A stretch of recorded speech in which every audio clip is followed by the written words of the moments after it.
พฤกษบภกาสอนอีกุญชรอันปลดปลงโททนเสน่งคง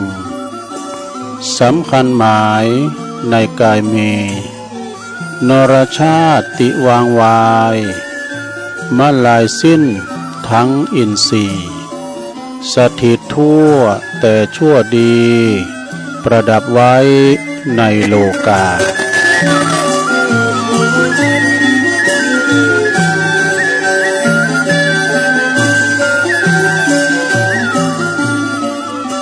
ขอความนอบน้อม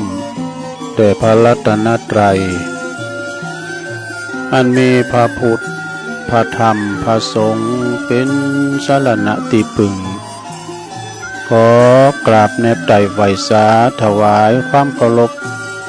มายังครูบาอาจารย์พระมหาเถรานุเถระท่านเจ้าคณะพระสังฆาธิการพระภิกษุสามเณรเจ้าจุโตนจุองค์กุวัดวาอารามพร้อมตึงสำนักติภักทรงตัวยขอเจริญปอนมายังบรรดาปออกไม่ออกศรัทธาตันสาธุชนนักศีลนักบุญคุณดีหมู่เฮาเจ้าขาดต่างหลายคำแรงมาแล้วก็มาหมุนคืนฟังรายการสารธรรมยามคำยามแรงรายการสารธรรมยามคำนี้ก็ถ้าเป็นวันเสาร์ก็เป็นพระลานาทีของตนตัวของอาตมาภาพเก่ากับผมตุลุงนันชัยวัฒนาคเสโนก็จะได้มาเข้ารายการน้อมนำเอามรดกธรรมกาธรรมบรรยายกานิทานธรรมพองคติธรรมนำชีวิตได้คุ้นคว้าและพินักคุ้นคว้าหรือว่าเป็นอันพูดที่ทำกันบาทหมายเอามานำเสนอศรัทธาญาติโยมได้ฟังกันตั้งบ้านตั้งจองตั้งหอตั้งเฮินในเวลานี้ก็เปิ้นก็กำลังชุลมุนชุลเกทำหุงหาอาหารทำอาหารสำหรับกับเขากินข้าวน้ำข้าวแรงกันเนี่ยบางคนนั้นก็เรียบร้อยแล้วกินข้าวเจ้าหน่อยนึงบางคนก็ไปเจอการทำงานยังปิกปอกทำการทำงานลูกหลานก็เอาไปลิ่นลิ่นนั้นกีฬายังมากันกว่าจะพร้อมก็คำทำหน่อยหนึ่งช่วงเวลาหมออีนี่ก็กำลังตะวันกำลังจะหลับเหลี่ยมด้อยไปกำลังตะวันจะตกลงไปความมืดในเวลาค่ำคืนก็จะครอบคลุมกันฉะนั้นเขาก็จะผ่านนาอุปสรรคไปแถมวันหนึ่งผ่านไปโดยดีก่อนอื่นนั้นก็จะได้ขอบคุณตั้งคืนสถานีสถานีที่เจ้าของสถานีที่เป็นมีจิตใจงดงามนำเอารายการครูบาอาจารย์ครูตุ้นครูองค์ไปออกรายการวิทยุของเปิ่น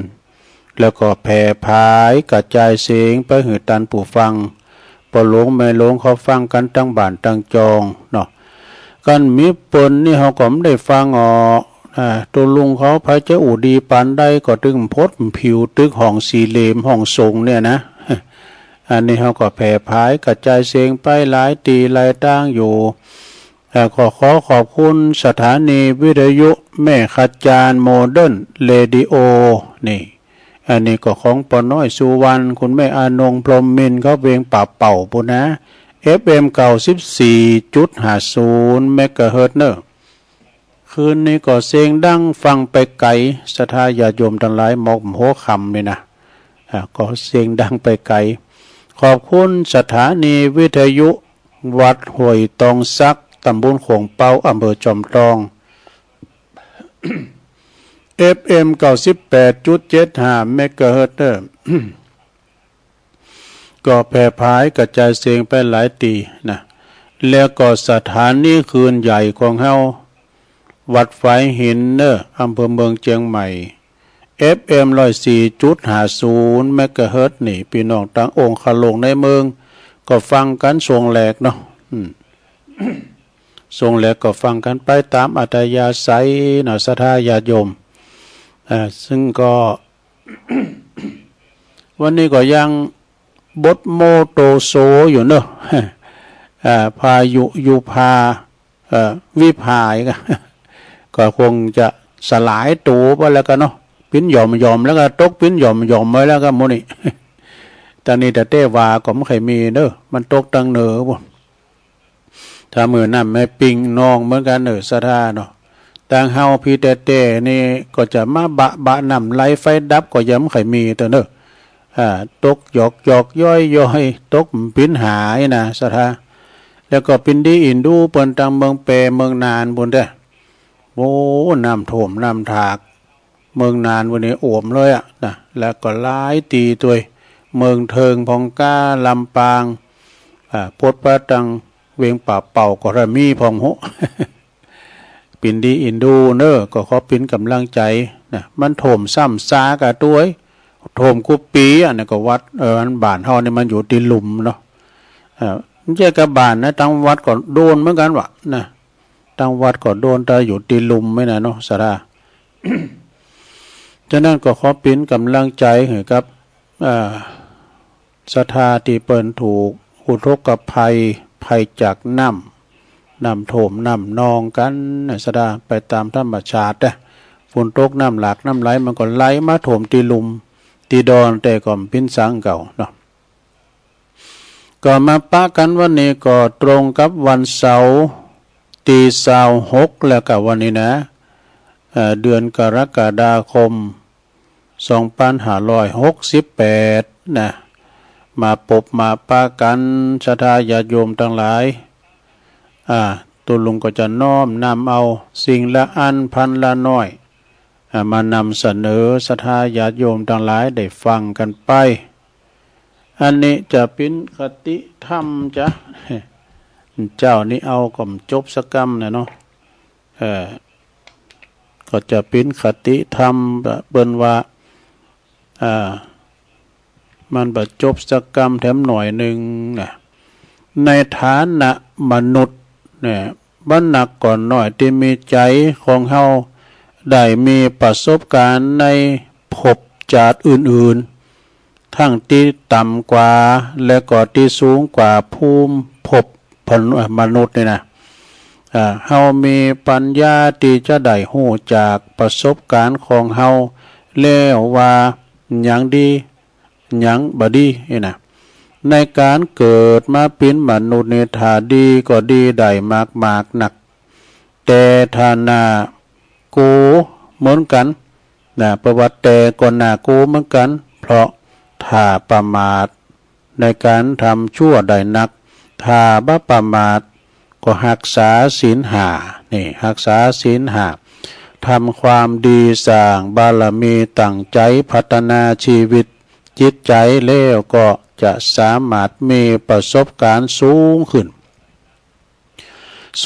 แล้วเป็นหยังเป็นเทวดาเป็นพรหมตลอดจนเข้าถึงอริยมรรคอริยผลว่าบรรลุนิพพานได้มนุษย์จึงเป็นจาติมีทางเลิกพระพุทธเจ้าเพิ่นตรัสไว้ว่าเป็นการอยากที่จะได้เกิดมาเป็นมนุษย์เนี่ยเกิดมาเป็นมนุษย์ในอยากนะอย่างตุลุงวาบาลีประเด็นตีอยู่ที่ปากกิจโฉมนุสสะปฏิลาโภ การมาเกิดเป็นมนุษย์ในแสนอยากเนี่ยสดานะแล้วก็เป็นการอยากที่ชีวิตสัตว์จะได้อยู่สบายแน่แต่สัตว์เฮาเนี่ยนะว่าคุณว่าสัตว์มันนั้นอยู่สบายแล้วก็เป็นการอยากที่จะได้ฟังธรรมของสัตบุรุษเนอะแล้วก็เป็นการอยากที่จะตีพระพุทธเจ้าจะอุบัติขึ้นมาแถมศรัทธาเนี่ยมีการอยากนะอยาก4อย่างเนอะเมื่อได้หู้อย่างนี้แล้ว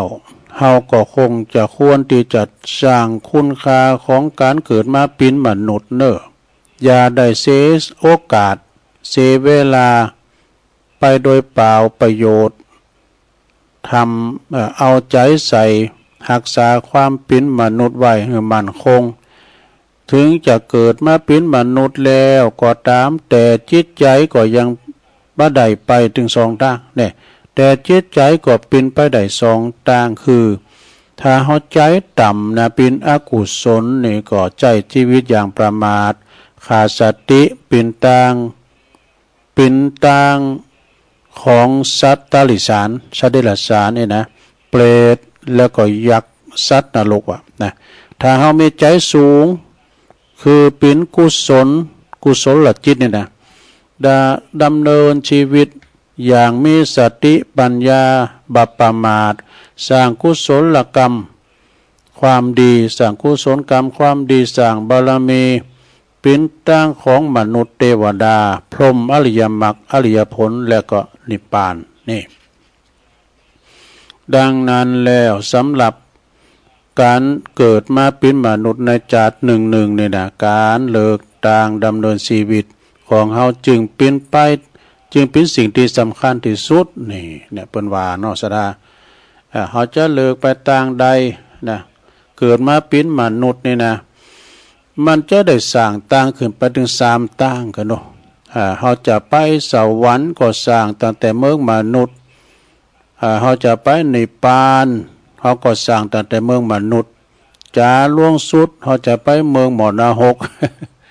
ก็สร้างตั้งแต่เมืองมนุษย์นี่นะสถาญาติโยมทั้งหลายนี่มนุษย์นี่มันหุ่นตั้ง3แผ่งเนาะ3สินจะไปสินใดเฮาก็ไปตั้งสินกลางก็ได้นะลงเด้อไปตั้งสินกลางก็ไปสวรรค์ก็พอเนาะนิพพานนี่มันไกลไปก็ให้เขาได้ไปสวรรค์น่ะมันมีเรา6ชั้นกันด้วยแล้วจะไปทางใดสินที่ดิ่งไปตามหมอนนะ6นั่นจะไปนะลงเด้อสินนั้นนะมันไปทางอเวจีพุ่นน่ะเนาะแล้วตอนนี้ไปตุลุงก็จะนำเสนอนิทานธรรมยาวเด้อโชติพระโชติเถระเจ้าแล้วก็จะต่อท้ายโดยนิทานปรัมปราเริงจันทรุปราคาหรือว่ากบกินเดินพิจารใดก็ลองฟังก่อนนะสดาเอาเรื่องพระโชติเถระเจ้าก่อนเนาะพิจารใดพระโชติเถระเจ้านะซึ่งเป็นนิทานธรรมชาดกมาเล่าสู่จู้กันฟังเนาะสดาญาติโยมทั้งหลายความดำเนินความตามพระธรรมบทว่าเมื่อพระสัมมาสัมพุทธเจ้าเสด็จประทับอยู่ณที่พระเจตวันวิหารทรงปราลบพระโชติเถระปินตุนเหตุดังได้สดับรับฟังว่าในอดีตการหลายพุทธันดรเนอะผ่านมาแล้วนะก็มีกระตุ้มพีนะกระตุ้มปีกนี่กันเนาะอย่างนี้ทำมหาวิบากเปิ่นเป็นไทยว่ากระตุ้มพีนะ2 ปีน้องเด้อกระตุ้มพี2 ปีน้องเปิ้นได้ตั้งหลักปักฐานอยู่ในเมืองปาลาณสี2 ปีน้องนี้ก็ประกอบอาชีพในการเกษตรเนาะปลูกผักปลูกไม้ปลูกพืชพันธุ์ธัญญาหารของกินของว่าปลูกผักละพองปลูกเต่าแตงพองปลูกผักกาดพองอย่างกันเนาะสัมมาอาชีโวในการทำสวนอ้อยตัวปลูกอ้อยหั่นปลูกอ้อยไว้ออกไว้ขายนะเปิดปัดทางชีวิตอยู่หันวันหนึ่งเนอะกระทุ่มพีผู้ปิ้นน้องนี่นะไปแอวไร่อ้อยคอยรักอันใจอันนั้นมันเพลงไปแอวสวนอ้อยก็เลยไปเด็ดเอาอ้อยมา2 ลำสองกอนะไปเด็ดเอามา2 กอลำหนึ่งนั้นก็เปิดตุนเองแถมลำหนึ่งจะหือปีอ้ายตายโหปีใจนี่เด็ดมา2กอนะกอนี้อ้อยนี่กินเนี้ยก็ดูดีดูลำได้อ้อยบริษัทก้าเนี่ยปวดรู้กับเปิดกินสลากเนี่ยนะสดาตัวลูกในเก่งเอาก็อ้อยนะแล้วมือกวาง มันยำกวางออกเพราะเดียเปิดกินสลากนะอ้อยปิ้นป่องที่นี่กระตุ้มพี่ผุนน้องก็เต็ดเอาใหม่เอาอ้อยมาแล้วจะนำไปเดียวกันซึ่งลำอ้อยนั้นตรวจดูแล้วก็ปิ้นอ้อยที่ว่าปิ้นอ้อยแล้วก็จะเดินทางปิกไปบ้านนี่ขณะที่เดินทางปิกบ้านก็ไปป้าใส่สวาดูเจ้าพระปัจเจกพุทธเจ้านะ พระปัจเจกพุทธเจ้าซึ่งยืนอยู่ระหว่างตั้งวะนะบาทจะไปปินที่บาทจ้ะกระดุมพีกระดุมปีผู้น้องนั้นก็มีความเหลื่อมใสศรัทธาความเจอความเหลื่อมใสศรัทธาจึงปูผ่าเนี่ยปูผ่าแล้วก็นิมนต์ครับนิมนต์สาธุเจ้านิมนต์พระปัจเจกพุทธเจ้ามานั่งแล้วเนาะนอบน้อมถวายล่ำอ้อยนั้นอธิษฐานว่าใส่บาตรเอาน้ำอ้อยใส่บาตรนะอธิษฐานเห็นน้ำอ้อยเนี่ยมันไหลลุงจากล่ำอ้อยสู่ลุงในบาตรนี่น้ำอ้อยเพราะว่าไหลลุงในบาตรว่าหั่นพระปัจเจกพุทธเจ้าชั้นแล้วก็ยังบ่ลุกไปไหนเตยก็ยังนั่งอยู่ที่อาสนะหันอยู่กระตุ้มพีนั่นก็หันว่าน้ำอ้อยของเฮาเนี่ยมาทำปออิ่มบนจ้ะนะสองลำนี่ก็เอาถึงสองลำนะเนาะตีส่วนของโต๊ะเก่าแล้วก็ส่วนของปีจายเขาไปถวายแถมเอาของลำของตัวปีจายเอาไปถวายแถมอธิษฐานทำนองเดียวกันนะปินอาสัจจันแต่สดาประหลาดแต่อ้อยลำที่สองนั้นมีน้ำไหลเกือบติ้มบาทดูอธิษฐานแล้วน้ำมันก็ไหลเกือบติ้มบาทพระปัจเจกพุทธเจ้าเมื่อถวายอ้อยเรียบร้อยแล้วหือศีลหือปอนกับกระตุ้มปีผู้น้องแล้วกระตุ้มปีผู้น้องอธิษฐานขอปอนต่อพระปัจเจกพุทธเจ้าว่าอันขออำนาจในการทำทานครั้งนี้นะขอหือข้ามอน้อยเนี่ยนะได้เสวยสมบัติเนอะอันปิ้นติบแน่ในเทวโลกและมนุษยโลกในที่สุดหือข้าพระเจ้าได้บรรลุอรหันตาวะโดในจาดใดจาดหนึ่งเนอะนะพระปัจเจกพุทธเจ้าจึงหือปอนเป็นภาษาบาลีว่ายาธาวริวะอันนี้เอาตรงกลางเนี่ยอิจิตังปฏิตังตุมหังได้นะแปลภาษาไทยเป็นบอกว่าความปรารถนาของเจ้าจงสำเร็จโดยเร็วพลันเถิดนี่นะจากนั้นพระปัจเจกพุทธเจ้านะก่อนนำเอาบาตรติ้มไปด้วยน้ำอ้อยนะเหาะขึ้นไปที่เขาคันธมาศโอ้เปิ้นเหาะใดเขาได้พระมีเปิ้นแก่กาเปิ้นก็เหาะใดโอ้ยก็จะว่ามันได้เฮนนี่เนาะเฮาได้เฮนแล้วเหาะใดเนี่ยปุตประหยัดน้ำมันไปขนาดนี้ถึงง้อน้ำมันนะเนาะเฮาจะไปไหนก็เหาะไปนะซานไปเลยเนาะน้ำมันก็แปลงเนี่ยโอ้กันไผมีวิชาเหาะใดเนี่ยปุโธกำแล้วนั่นสถานวันนี้เฮาจะไปดอยนางแก้วเว้ยเหาะไปกับเดียวก็ถึงเลยนะเล็ดมือเดียว อันนี้พระปัจเจกพุทธเจ้าก็เหาะเข้าไปถึงเขาคันธมาศนำน้ำอ้อยออกจากบาตรถวายพระปัจเจกพุทธเจ้าจำนวน500 ตุนปดดูน้ำอ้อยนั้นอัศจรรย์ได้แต่ติ้มบาตรนะถวายพระสงฆ์พระเจ้าจุน500 ตุนชั้นได้ครบทุกองค์ว่ะดูเอาได้บุญหนักบุญหลายฝ่ายกระทุ่มพีก็เมื่อวัดตาลแล้วเนาะเดินทางกลับบ้านโดยมือเปล่าปีใจหันว่าโอ้ยังมาด้วยมือเปล่าจึงถามเธอเอาเธอมาจากไหนนะก็มาจากให้อ้อยนะกับพี่ไอ้แล้วก็ทำไมบ่เอาอ้อยติดไม้ติดมือมาสักลำสองลำนี่นะพี่ไอ้เพิ่นถามนะกระตุ้มปีกพุ่นน้องก็จริงเราเลิงว่านำมาอ้อยมา2 ลำแต่เตียนปิ้นของน้องลำหนึ่งปิ้นของปีไอ้ลำหนึ่งก็เอาไปถวายพระปัจเจกไปแล้วพระปัจเจกเมื่อตันได้ชั้นน้ำอ้อยของน้องแล้วส่วนลำอ้อยของปีไอ้ของปีนะพระปัจเจกก็หือองค์อื่นๆได้ชั้นได้กินว่านะน้องก็ได้เอาอ้อยของพี่ใจถวายก็อันเพื่อว่าอยากจะมีส่วนรวมปีอ้ายเฮาเนี่ยมีส่วนรวมในบุญการทำบุญทำทานในครั้งนี้ด้วยนะนี่หรือว่าอยากทำทานหรืออยากได้เงิน ได้เงินน้องก็จะหาหื่นเด้อ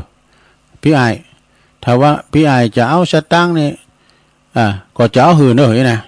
พี่ชายได้ฟังแล้วก็เกิดศรัทธาว่าไปเอามาคือเขาก็ได้บุญด้วยกันนะกันน้องเอ้ยอันนี้เป็นศรัทธาเหมือนกันเนาะศรัทธาเต่าเดียวกันศีลเสมอกันจึงกล่าวว่าขอหือมีส่วนรวมในการทำทานกับเธอครั้งนี้ตัวเนอะนะกับน้องครั้งนี้ตัวเองอะนะจึงอธิษฐานจิตคิดว่าวันในจาได้จาหนึ่งในอนาคตในอนาคตนะขอหือข้าได้สำเร็จเป็นพระอรหันต์จัดได้จัดหนึ่งเมื่อกระตุมพี2 ปีน้องสิ้นอายุไขคือตายไปเนี่ยใช่ไหมสิ้นอายุไขตายไปแล้วก็ได้มาเวียนว่ายตายเกิดอยู่ในเทวโลกพองมนุษยโลกพองหลายพุทธันดรนะเมื่อมาถึงศาสนาของพระพุทธเจ้าของเฮาทรงเมื่อมาถึงพระพุทธศาสนาของพระเจ้าวิปัสสี2 ปีน้องก็ได้มาเกิดในเมืองพันธมัดดีพันธุมัดดีในตระกูลพราหมณ์เนอะอันบางครั้งตระกูลหนึ่งนะสดาเมื่อเขาเป็นตายแล้วมาเกิดในตระกูลพราหมณ์ก็บางครั้งโดยเขาของเงินทองเมื่อทั้งสองเจริญวัยก็เป็นพราหมณ์นี่เป็นพราหมณ์นะพราหมณ์นี่ก็คือเป็นนักบวชเป็นพราหมณ์ผู้มั่งคั่งรักษาตระกูลหือมีความมั่งคั่งตลอดมานะมีอยู่หันวันหนึ่ง มีวันหนึ่งเนอะได้มีโคสกะ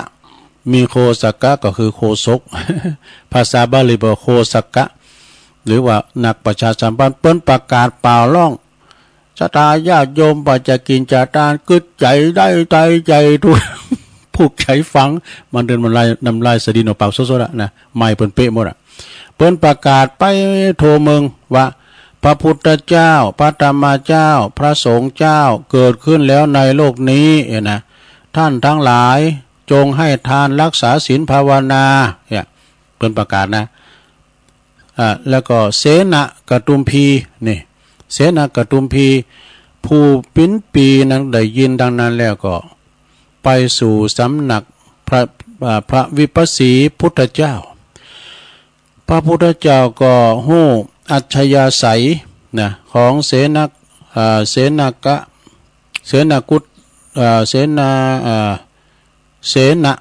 กุตุมพีจึงตรัสเทศนาอนุบุพิกถาเสนากุตุมพีได้ฟังก็เริ่มใสนะเริ่มใสจึงออกบรรพช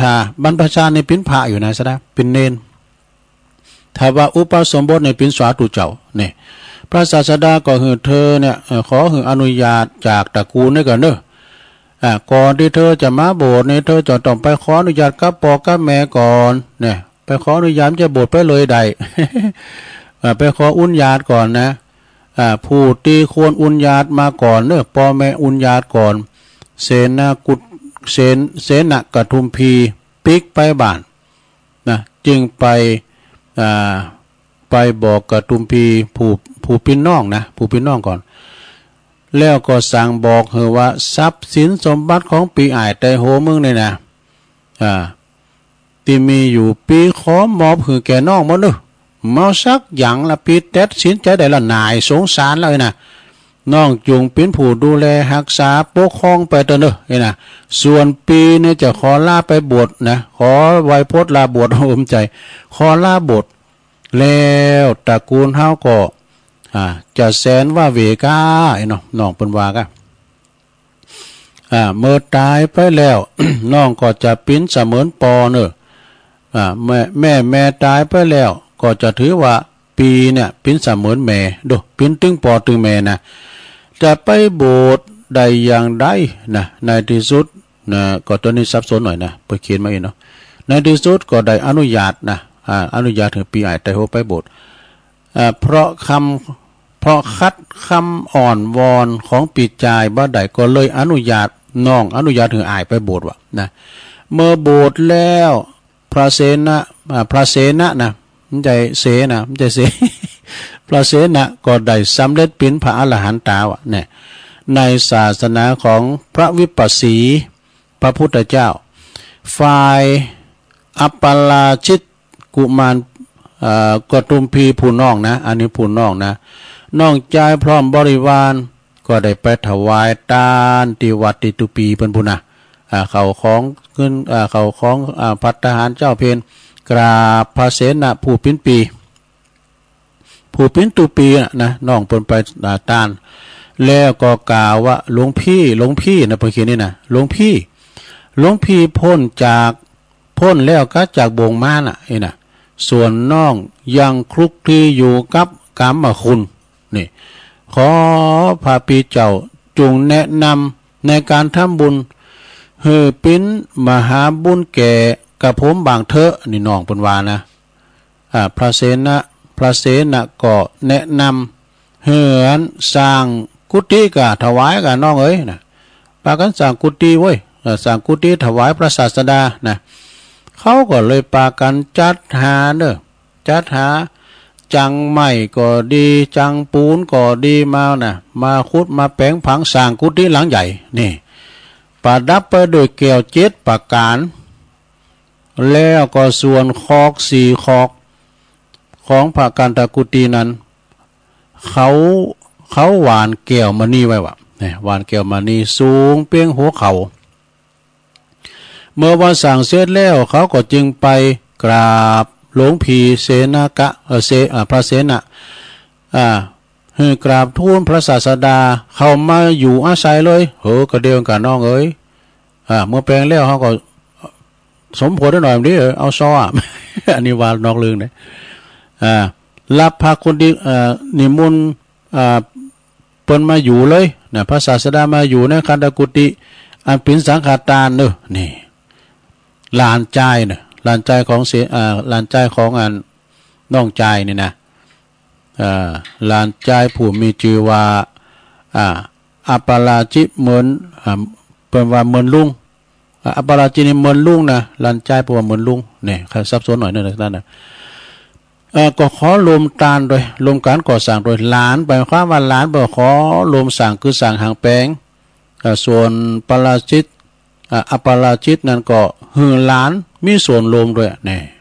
มีส่วนรวมกันนะศรัทธาญาติโยมทั้งหลายเปิ้นแปลงหยังก็ตามเอาเฮาก็หอมปูนให้แก่นนึงก็ได้บุญละนะก็ชื่อว่าได้ทำคุณประโยชน์ได้เป็นเจ้าภาพรวมเปิ้นหลานจึงสร้างกุฏิภายหลังมาศาสนาของพระสัมมาโคดมนี่มาภายละภายหลังมาศาสนาของพระสัมมาโคดมคือพระพุทธเจ้าของเขาเนี่ยได้มาเกิดเป็นมนตกะเศรษฐีวะนะมนทกเศรษฐีเนี่ยนะอันนี้สมัยพระพุทธเจ้าของเรานะส่วนอัปปราชิตกตุมพีผู้ปิ้นปีนะผู้สร้างคันธกุฏิถวายพระศาสดาแล้วก็ทำนายเปิ้นว่าทำทานทองแก้วมณีคือแก่ผู้ไปวัดทั้งผู้ไปวัดแล้วก็ไปนี่นะเปิ้นเอาทานว่าแก้วมณีก็มีกาหมากเม็ดเตาแตงโมอ่ะดูแก้วมณีนี่เม็ดเตาแตงโมของเต่าน่ะอัปปราชิตกตุมพีได้เอาไว้วางประดับไว้ไก่กับตีพระบาทนะมีอยู่หันวันหนึ่งยาวอยู่ในโรงเนอมีอยู่หันวันหนึ่งพราหมณ์มิจฉาทิฏฐิมิจฉาทิฏฐิคือว่าคุณหันพิษมีพราหมณ์มิจฉาทิฏฐิคนหนึ่งไปวัดทำทากราบพระศาสดาไปลักเม็ดเอาเปิดไม้ว่ะลักเม็ดเอาแก้วมณีเปิดมานะอันลำกานะไปเนี่ยมันไว้ใจบ่ได้หน่วยศรัทธากับวัดกับว่ามเดี๋ยวนี้ก็ซ้ำหายหน่วยศรัทธาก็มันสอดส่องดูแลเนี่ยเปิ้นมากันหลายแบบนะเปิ้นจะมาอย่างได้จำเตอก็เอาอันนั้นมาแต่งขายมารอพองก้านี่มันก่อนในสมัยโม้นเอาสเตอริโอสมัยสเตอริโอเนาะปรากฏว่าพราหมณ์มิจฉาทิฏฐิคือคุณหันพิษคือวินพกหลายเนาะเข้าไปวัดทำทาไปกราบพระศาสดาและเป็นหลักเม็ดเอาทองลำคาแก้วมณีเขาเป็นลำคาไป อาชิตอาชิตกุกตุมพีนะหันดังนั้นเนาะเปิ้นก็หันกันโดจึงขอป้อนจากพระศาสดา จึงขอป้อนจากพระศาสดาว่าข้าแด่พระองค์ทำทานจาดใดพบใดอย่าหือมีคุณอันปิ้นผู้ร้ายลักสิ่งของไปเลยเนอะเห็นนะของข้าพเจ้าไปลักของข้าพเจ้าไปได้นะพระศาสดาทรงอนุโมทนาอนุชิตกตุมพีก็ได้ทำนายนะโอสมา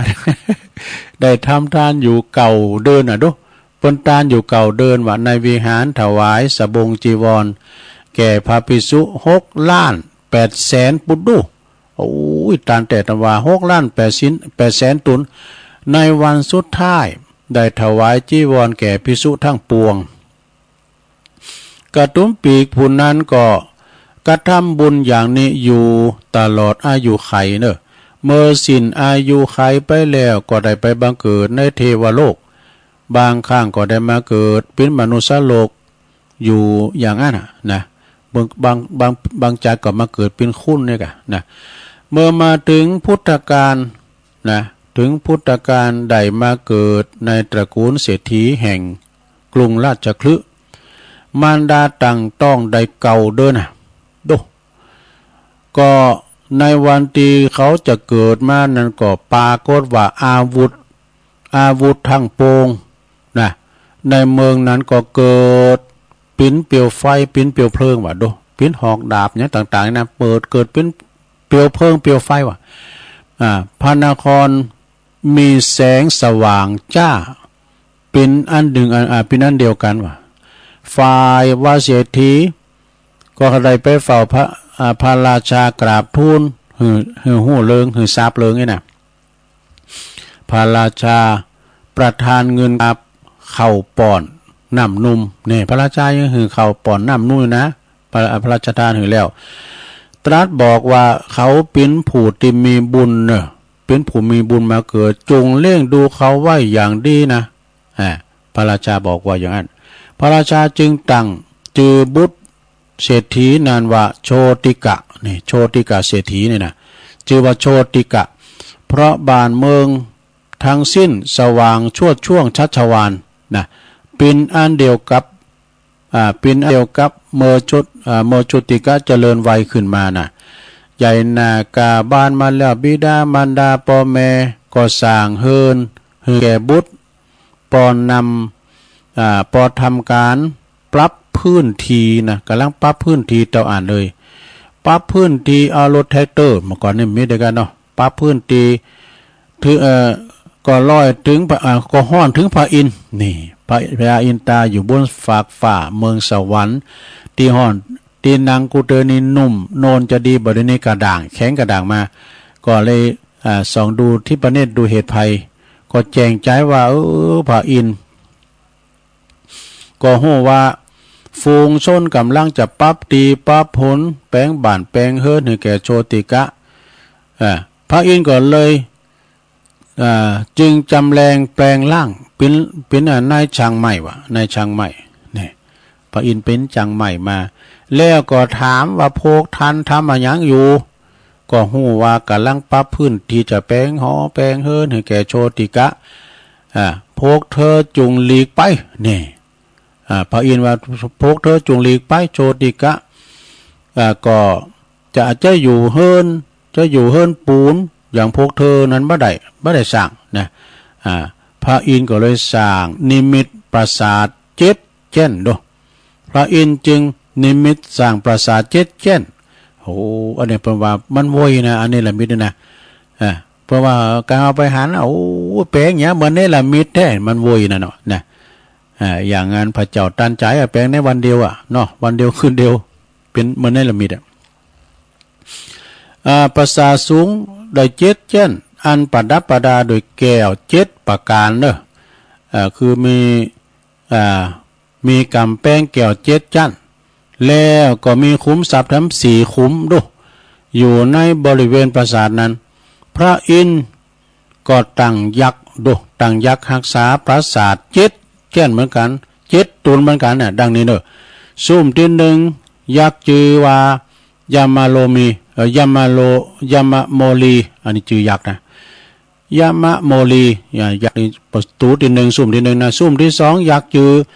ชัยวัดบ้าใจบ้าใจตุลุมจะยักษ์รู้ยักษ์จืออุปละวะมันจะชัยอุปละนะยักษ์ซุ่มที่สองจือว่าอุปละยักษ์ซุ่มที่สามจือว่าวิชิละมันจะวชิรวิทย์นะมันจะนะวิชิละนะซุ่มที่สี่ยักษ์จือว่าวชิระพาหุพาหุนะวชิระพาหุวชิระนี่แปลว่าอย่างกับเพชรนี่ไงปัญญาวชิโลปัญญาวชิโลผู้มีปัญญาดุจเพชรซุ่มที่ห้าซุ่มที่ห้ายักษ์จือสกตะซุ่มที่หกยักษ์จือสตพัทพละสกพัทตละซุ่มที่เจ็ดยักษ์จือทิสามุขะนี่ดูปราสาทของโชติกะสูงเด่นสง่างามในปราสาทกว่าปราสาทของไผ่เนอะพระเจ้าปิมพิสารสาเปลิงกะทรงสาเปลิงจึงประทานสเวตฉัตรเศรษฐีนี่สเวตก็คือยอดชัดนะก็ฮะเนาะสัพพทุนยะสเวตฉัตรเศรษฐีไปพร้อมใบตราตั้งเจ้าอาวาสโอ้โพดปูนแล้วหอตุปีเสาคำมอบพร้อมใบตราตั้งในทินนามนี่มหาเศรษฐีดูบนแต่งต่างเป็นเศรษฐีกันนะสนามก่อนนี่เศรษฐีเนี่ยมันจะว่ามีมันได้นะพญาเจ้าเมืองต่างแต่งต่างกันนะถึงจะมีได้นะอย่างงานโสเภณีก่อนเนี่ยเปิ้นแต่งต่างกันดูนะชื่อว่าอันนี้ก็ราชทินนามที่ชื่อโชติกะเศรษฐีนะส่วนแม่ยิงส่วนหญิงตีได้ทำบุญรวมกับรวมไปเกิดในอุตรทวีปนะในอุตรกุลุทวีปเทวดาต่างหลายจึงหืออ่อนจะหืออันวอทองให้วอทองมาหือน่ะมันจะวอ2วอ8นี่กันเนี่ยใจวอทองหือนางวะใจวอทองหือนางแล้วก็หามมาหือเป็นภรรยาของเศรษฐีนี่เจวาโชติกะปนใดอัน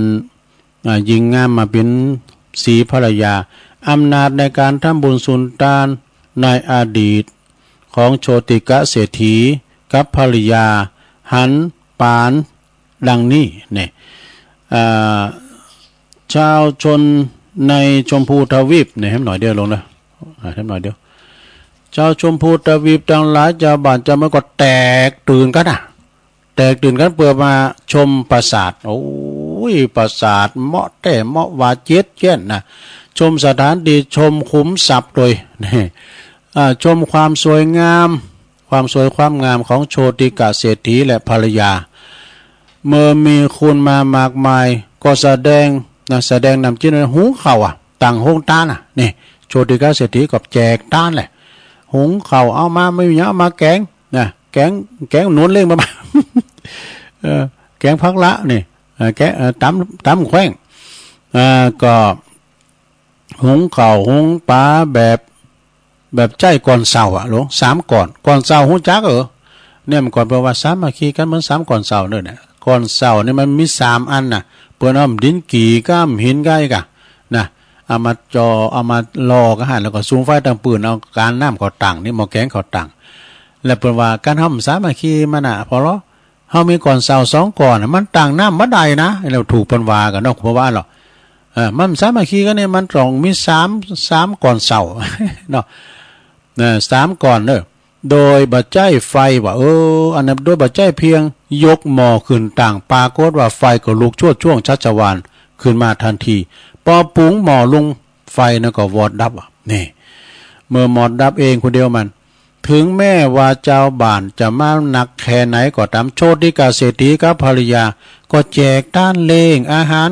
แขกเจ้าบ้านตลอดเวลานะตึงครับเจ้าครับต้อนครับแรงและก็เป็นเศรษฐีผู้เป็นพุทธมามกะนับถือพระพุทธศาสนา และแต่ละเจ้าแต่ละวันนั้นก็ทำบุญสุนทานใส่บาตรรักษาศีลเจริญภาวนาจบเลิงโชติกาเศรษฐีเพียงเท่านี้เอวังก็มีด้วยประการฉนี้นะเพิ่นเขียนอย่างนี้นะสาธุสาธุโอ้อันนี้ยาวหน่อยเนอะเราเนอะอันนี้ก็ยาวไปหน่อยก็ไม่ยะนะก็ได้เก่นได้สารพองเด้อก็ตุลุงก็เข้าใจก็ตุลุงว่าได้ลุงยังเข้าใจแล้วเพิ่นก็เข้าใจว่าน่ะ ก็พยายามให้มันเข้าใจกันเนาะจบลงไปโชติกาเศรษฐีมี3หน้าด้วยกันนะก็เอามาเล่าสู่จู้กันฟังพี่น้องศรัทธาญาติโยมทั้งหลายและตุลุงสัญญาว่าวันนี้จะเล่าเรื่องกบกินเดิน มันเป็นจะคือกบกินเดินนี่ก็เคยเล่าแล้วนะศรัทธาเคยแล้วก็ซึมล่ำลืมเก่าลืมใหม่ไปว่าก็มาฟังอาจารย์เน้นหลักเปิ้นเล่าเรื่องยังก็นาลมหยาดปวดโทโมนเนอะศรัทธานาลมหยาดก็ความโลภเนาะความโลภนะทำเหือนน้องนะขาได้ตึงปอตึงเนาะอายนะดูเนี่ยความโลภศรัทธาญาติโยมเลยหน้าในปีหน้าโลงนะพัดกันไปทำกินเนี่ยวะดูเอาเปิ้นก็จางแสดงเนี่ยคุณเดียวเนี่ยพากได้หลายเสียงปิ้นสายยันสัญญาก็ได้ ฟังเสียงลอกก็กระลุกกระโลฟังเปิ้นลาบแล้วโอ้เสียงแน่นดีขนาดแล้วฟังเปิ้นลาบนะเป็นว่าเอายาเบอร์เข้าศูนย์ว่ะเอาต่อไป กันเดียวกันเนอเอาอันนี้มาว่าก่อนมันเป็นเรื่องของนิทานปลัมปลาแห่งล้านนาเฮาเมื่อละนิทานปืนบ้านเนาะซะนะเด้อเคยเล่ามาละเอามาเล่าเสริมเทมหน่อยนึงนิทานปืนบ้านพักเนื้อเฮานิทานเรื่องนี้ชื่อเรื่องว่ากบกินเดินนี่จันทรุปราคาในสมัยแต่ก่อนกินผัดเจ้าเฮาเนอะสถานเนอะมึนอ่ะมันจะมึนขนาดไหนพวกนะมีอยู่ครอบครัวหนึ่งเนอะตั้งถิ่นฐานบ้านเฮือนอยู่นอกนิคมนอกบ้านนอกเมืองปุ่นกลางหายไปหน้าบ่เนาะครอบครัวนี้ก็มีอยู่ด้วยกัน4คนด้วยกันปอแม่2แล้วก็ลูกสาวทั้ง2คนเป็นปีกับน้องรวมเป็น4คนน่ะในสมัยนั้นถ้าว่าครอบครัวไหนมีลูกสาวก็จะได้รับการอบรมเรื่องไปในบ้านเฮิน3น้ำ4นี่กันนะเจ้าก็ตั้งไว้ว่าเฮิน3น้ำ4เนี่ยมีหยังพองเลยนะก็เดิมมีเวลาเจ้าวาเนี่ยเฮิน3น้ำ4นะหูจักแม่4เลื่อนเฮิน3น้ำ4นี่สั่งสอนลูกไปมีลูกสาวก็หูจักหอจักเฮินลูกสาวพ่อแม่ลูกแล้วก็มีลูกสาวอบรมได้รับการอบรมเรื่องภายในเกี่ยวในบ้านเกี่ยวกับพินแม่สีเลื่อนแม่บ้านที่ดีเช่นการจัดบ้านจัดเฮินปฏิบัติปัดกวาดถวยโถโอชามได้ล่างปัดขี่อยากย้ายตังบุญนะความประพฤติกิริยามารยาทตลอดจนทำอาหารเนี่ยเสน่ห์ปลายจวักนี่นะสดาแปงทำอาหารทำแฮมกินแฮมวาเนี่ยกะทำอาหารในครอบครัวก็ได้อบรมเรื่องต่างๆนะเราเนี่ยพ่อแม่อบรมตามธรรมเนียมประเพณีต่อมานี่ก็บรรณานัก2คนนั้นก็สามารถที่จะทำอาหารอย่างชำนาญได้นะ2คนพี่น้องก็ทำอาหารมีอยู่หันวันหนึ่งนะศรัทธาญาติโยมทั้งหลายปอกับแม่บอกให้ลูกสาวทั้ง2คนนั้นว่าไปทำอาหารไปเพื่อจะได้ทดสอบดูฝีมือถึง2น่ะมันสู้เขาจะแฮมกินล้ามันจะจางจะเจี๊ยมเดี๋ยวนี้ไปตุ่มเฮ็ดหอบไปแล้วก็ตอนนั้นพี่ขาไป เฮ็ดหอบมันแปลอยู่ในอันนี้ปอเห็นน่ะลิตรนี่พี่300ปลายบ่เนี่ยเด้ลิตรพี่300ปลายบ่นะ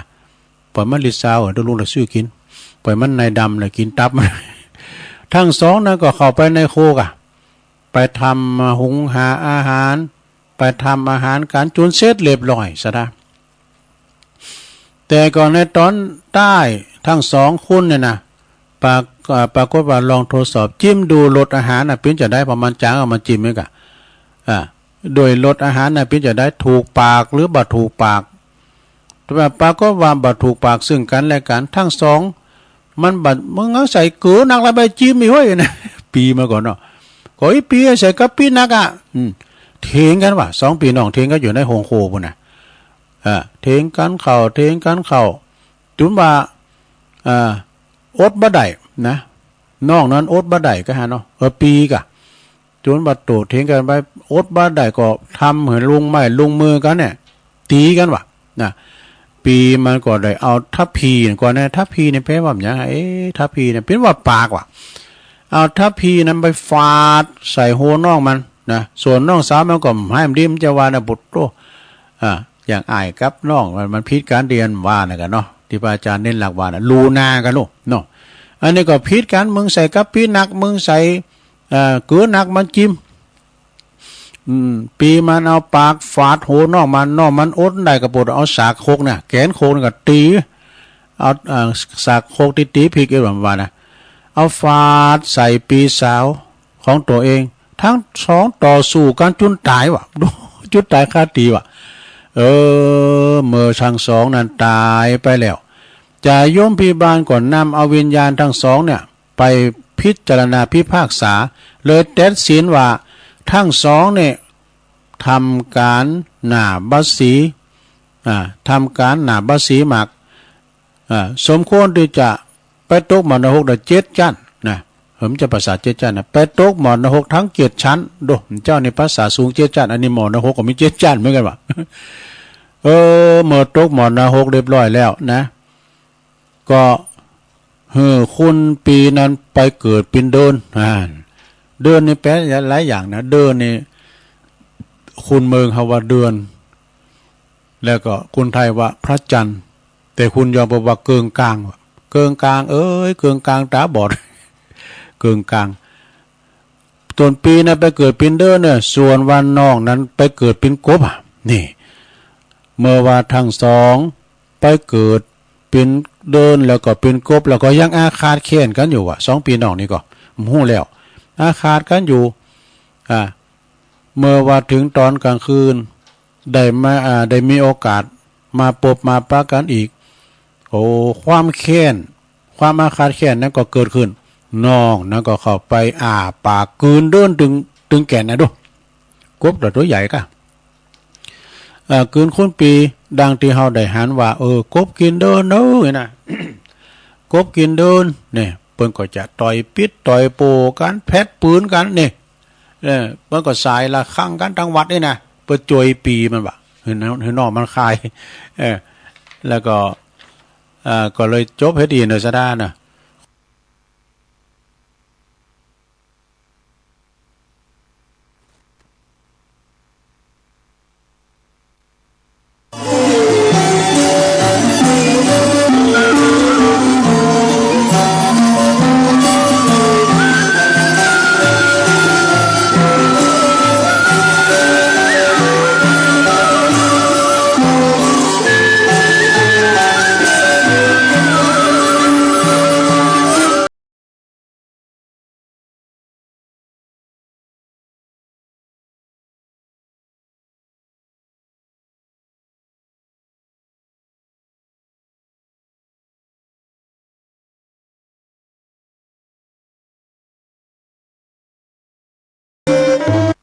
เอวหัม